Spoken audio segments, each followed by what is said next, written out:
Have you ever felt like you were living in the wrong life? Like, somehow, everyone else got a manual for how things work, and you didn't. You wake up, you go through the motions, you do what you're supposed to do.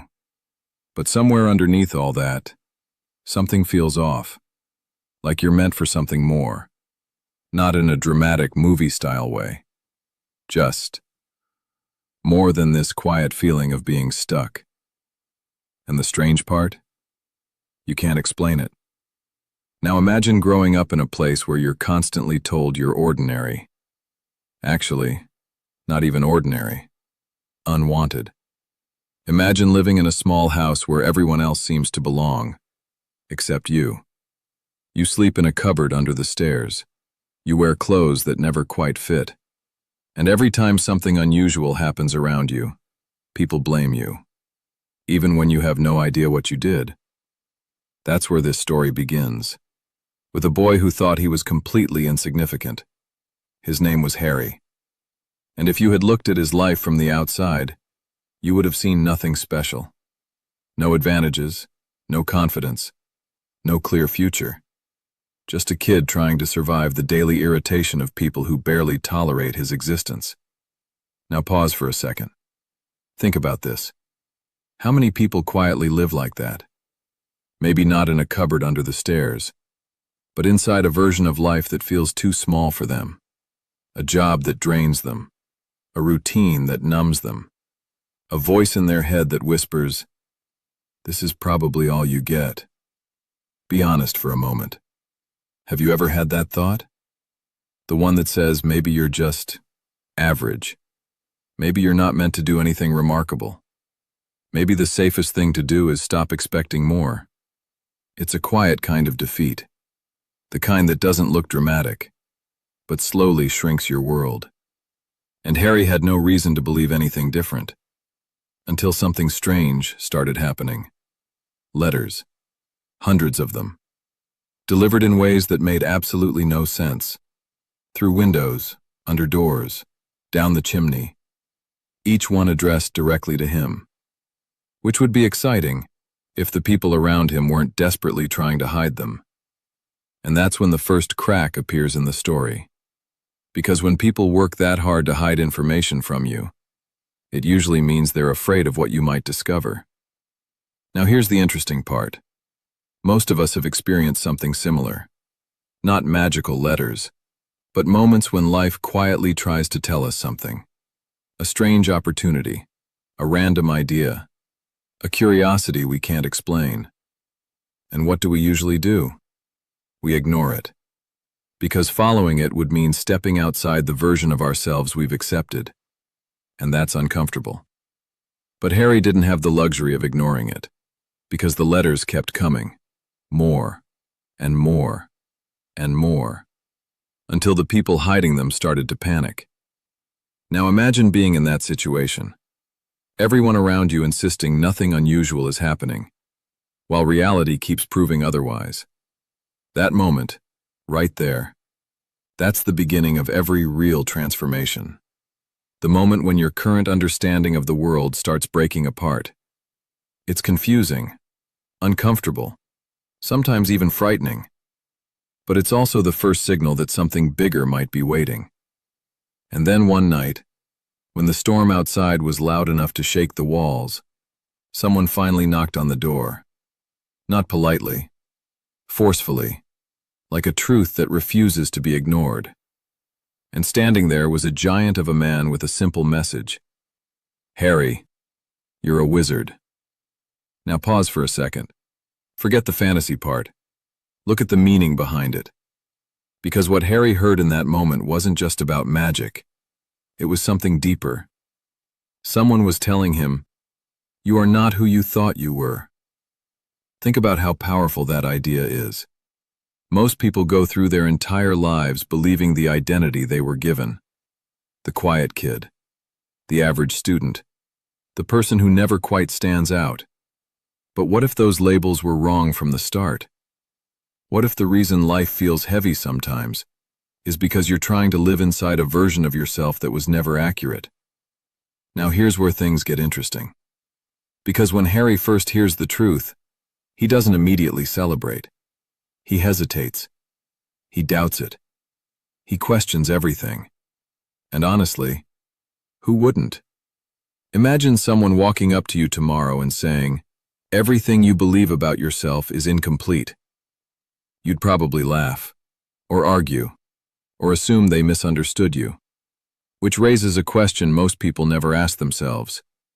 Why are we so quick to defend the limits placed on us, even when those limits make us miserable? Maybe it's because changing your identity is terrifying. Because if you're capable of more, then you're also responsible for trying. And that's a heavy realization. But this is where the real journey begins. Walking into a completely new world sounds exciting in theory, until you actually do it. Because the moment Harry steps into Hogwarts, something unexpected happens. Instead of feeling powerful, he feels small again. Everyone around him seems to know more. They understand the rules, they recognize the traditions. They talk about things he's never even heard of. It's that strange feeling you get when you enter a room and realize everyone else already belongs there. You know that moment? The one where your brain quietly asks, "What if they realize I don't fit here?" That feeling has a name most people know very well: imposter syndrome. The quiet belief that somehow you slipped through the cracks, and eventually someone will expose you. Harry feels it almost immediately. Even though he just learned he's part of this magical world, he still carries the old version of himself inside. The kid who lived under the stairs. The kid who was always the problem. And here's the strange thing about identity. Even when your circumstances change, your mind takes time to catch up. Think about it. How many people finally get the opportunity they dreamed about? A new job, a new city, a new chance. And the first thought in their mind is not excitement, it's fear. What if I'm not actually good enough for this? Be honest with yourself for a second. Have you ever stepped into something you wanted and immediately felt like you didn't belong? It's more common than people admit. Because growth has a weird side effect. It stretches you into environments where you haven't proven yourself yet. And that uncertainty feels uncomfortable. But Hogwarts isn't just a school. It's a place designed to reveal who you really are. And that becomes clear the moment Harry meets two people who will quietly change his entire life: Ron and Hermione. Now, on the surface, they're just friends. But if you look deeper, they represent something every person needs during transformation: support. Because trying to grow alone is one of the hardest things you can do. Ron brings loyalty. He's imperfect, sometimes insecure, sometimes unsure of himself. But he shows up. And that kind of presence matters more than people realize. Hermione brings something different: discipline, curiosity, relentless effort. She studies harder than anyone else. At first, people find it annoying, but eventually, they realize something important. Effort is a form of courage. And that's a realization most people discover too late. Talent might open doors, but consistency keeps them open. Now here's where things get interesting. Because the three of them don't immediately become confident heroes. In fact, they make mistakes constantly. They get things wrong. They misunderstand situations, they break rules, and sometimes they panic. Which is actually the most realistic part of the story. It looks messy, full of trial and error. You try something, it doesn't work. You adjust, you try again. But here's the question most people quietly wrestle with during that process. How long do I keep going before I admit this isn't for me? That question appears in everyone's journey. Harry feels it too, especially when he encounters something that exists in every world: a rival, Draco Malfoy. Now, Malfoy represents a type of challenge many of us face. Not a physical enemy, but a psychological one. Someone who constantly reminds you of your insecurities. Someone who makes you question whether you deserve to be where you are. Malfoy has confidence, or at least the appearance of it. He grew up knowing exactly who he was supposed to be, and sometimes that kind of certainty can feel intimidating. But here's the interesting twist. People who appear the most confident often rely on one thing to protect that image: comparison. They stay on top by pushing others down, which leads to a quiet realization. Real confidence doesn't need witnesses. It doesn't need applause. It certainly doesn't need someone else to fail. But understanding that takes time and experience, which Harry is about to get plenty of. Because while he's learning spells and potions and flying on broomsticks, something darker is unfolding in the background. Something hidden inside the castle. Something connected to a mysterious object called the Philosopher's Stone. At first, it seems like a rumor, just whispers between students. But slowly, clues begin to appear. Strange behavior, secretive conversations, doors that shouldn't be locked suddenly are. And this is where the story quietly shifts. Because Harry stops being just a student trying to survive school.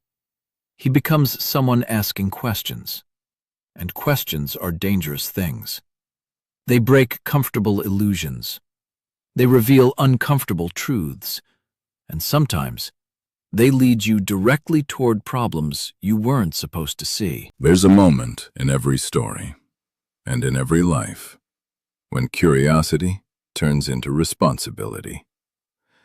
Up until now, Harry and his friends have been observers, students, kids trying to understand the strange world around them. But something begins to shift. The clues surrounding the Philosopher's Stone start connecting.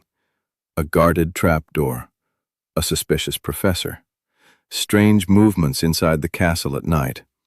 At first it feels like a puzzle, but slowly, it starts feeling like a warning. And this is where the internal conflict appears, because once you realize something is wrong, you have two options: ignore it, or step toward it.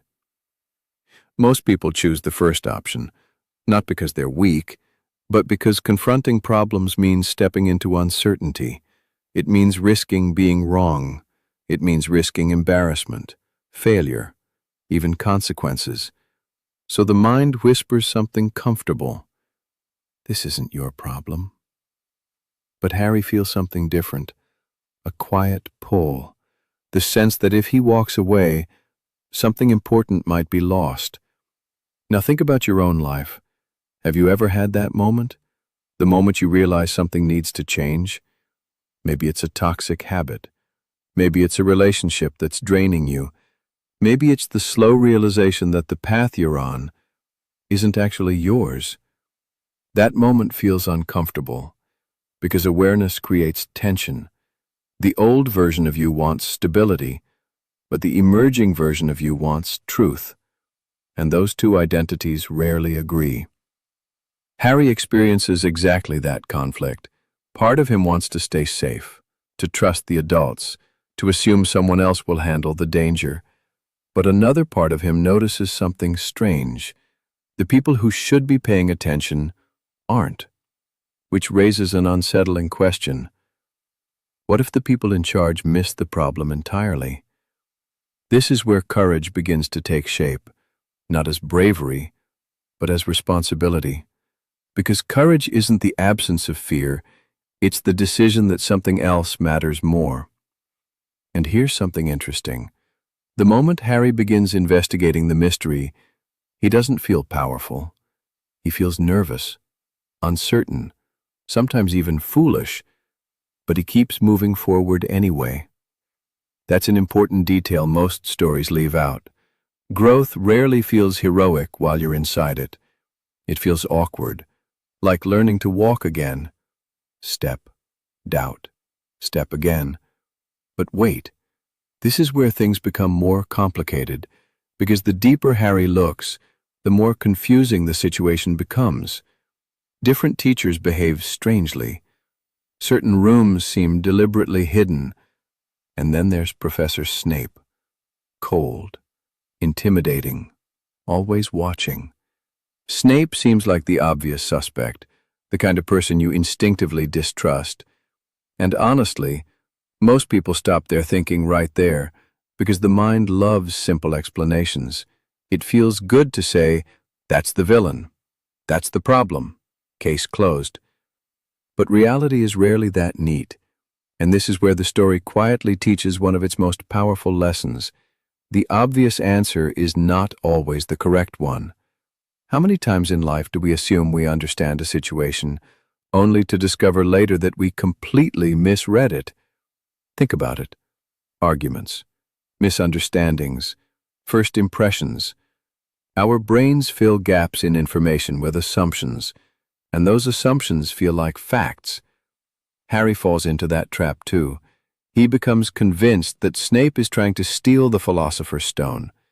Every clue seems to support that belief. Every suspicious glance, every strange conversation. It all fits the narrative. But here's a question worth asking yourself. Have you ever been so convinced about something that you stopped questioning it? That's a dangerous place to live mentally, because certainty can blind you. And the story is about to prove that in a way Harry never expects. But before that happens, another realization appears, one that changes Harry internally, because during this investigation, he notices something about himself.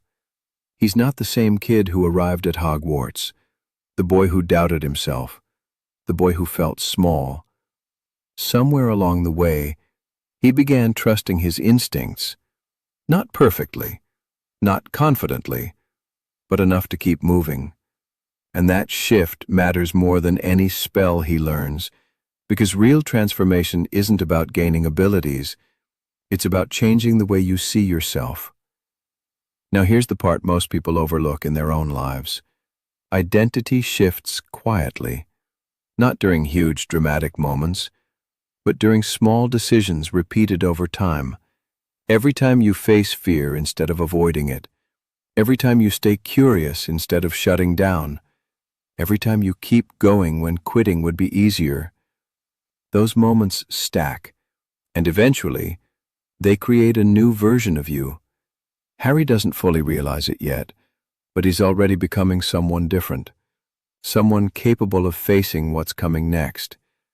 Because the mystery surrounding the Philosopher's Stone is about to reach its breaking point, and when it does, And yet, he steps forward anyway. Not because he suddenly feels fearless, but because he realizes something simple. Waiting will not make the fear disappear. If anything, waiting only gives fear more room to grow. Now think about your own life for a second. How many decisions have you delayed because you wanted to feel ready first? Starting something new, leaving something that no longer fits, speaking honestly about what you want. We tell ourselves we're waiting for the right moment, but often we're just waiting for the fear to go away. And here's the truth most people discover too late. Fear rarely disappears before action. It fades after you move. Harry learns this lesson step by step. Inside the corridor, every challenge forces him and his friends to confront something inside themselves. First, there's the giant three-headed dog guarding the trap door, a terrifying creature. Huge, unpredictable. A simple melody sends the creature to sleep, and suddenly, the impossible obstacle becomes manageable. Now pause here. How many fears in our lives look enormous simply because we don't understand them yet? A new career path, a difficult conversation, a skill we're convinced we'll fail at. The unknown magnifies everything, but knowledge shrinks fear. That realization carries them forward, through enchanted plants that tighten their grip the more you panic, through flying keys that require patience and precision, through a giant chess game where strategy matters more than speed. Each challenge reveals something about them. Hermione's intelligence, Ron's courage to sacrifice himself for the team, and Harry's willingness to continue, even when he's alone. But here's where the story delivers its most powerful moment. When Harry finally reaches the last room, he expects to face the person he suspected all along. Snape. The villain he's been mentally preparing for. Instead, he finds someone else. Professor Quirrell. Quiet, nervous, seemingly harmless. And that's when the uncomfortable truth hits. The real threat was never the obvious one. It was the one nobody suspected. Think about that for a moment. How often do we misidentify the real problem in our lives? We blame circumstances, other people, bad luck. But sometimes the real obstacle is hidden deeper. A belief, a fear, a pattern we haven't fully understood yet. Harry realizes something else too. The Philosopher's Stone cannot simply be taken by force. It only reveals itself to someone who wants to protect it, not use it. Which means power is never just about ability, it's about intention. That idea changes everything. Because the true battle Harry faces isn't physical, it's moral. The temptation to gain something powerful versus the choice to do what's right. And in that moment, Harry doesn't rely on strength. He relies on character. He refuses to become the kind of person who uses power selfishly. And that decision defeats the enemy. Not perfectly, not without cost, but enough. Now step back from the magic for a second. Look at the deeper message hidden inside the story. Harry didn't become extraordinary because he was fearless. He became extraordinary because he kept moving forward while feeling uncertain. He asked questions. He trusted friendships. He faced challenges that felt bigger than him. And slowly, without realizing it, he grew into the kind of person capable of protecting something meaningful. Which leads to a question worth asking yourself. What if the version of you that feels overwhelmed right now is just the beginning of a much bigger story? Most people believe transformation happens in one dramatic moment. But stories like this show something different. It happens in small choices. Curiosity instead of avoidance. Courage instead of comfort. Growth instead of hiding. And over time, those choices build a new identity. One that's stronger, more aware, more capable than you originally believed. So the next time life presents you with something unfamiliar, something that challenges your current limits, remember Harry's first step into Hogwarts. He didn't walk in as a hero. He walked in confused, uncertain, trying to figure things out. And yet, that was enough to start the journey. Because becoming extraordinary rarely starts with confidence. It starts with curiosity. And if something in this story feels strangely familiar, maybe it's because your own journey is already beginning. If this perspective stayed with you, don't just scroll past it. Subscribe, and keep exploring the ideas that quietly help us understand ourselves a little better.